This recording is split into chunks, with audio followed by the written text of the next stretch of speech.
Newborn baby natagpuang nakabalot sa cellophane at wala ng buhay sa isang Egypt sa General Santos City.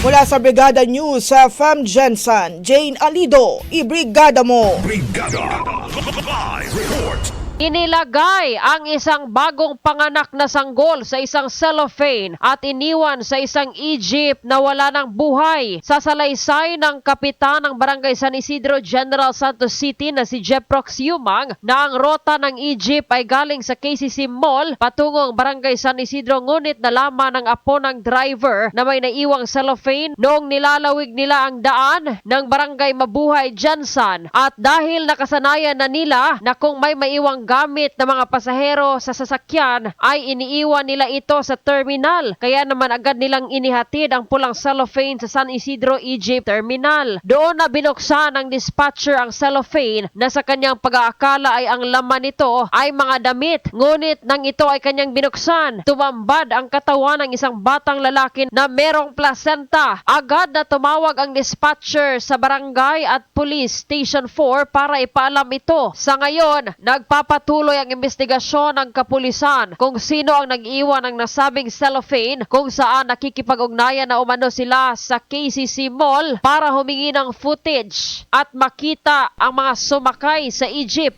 Gayon din sa iba pang establishmento na dinaanan ng nasabing Egypt. Aminado din si Kapitan Yumang na ang CCTV ng nasabing Egypt ay sira kaya hindi ito makakatulong sa pagkilala sa nagmamay-ari ng pulang cellophane. In the heart of changing lives, ito si Brigada Jane Alido sa 89.5 Brigada News FM Jensen, the Music and News Authority.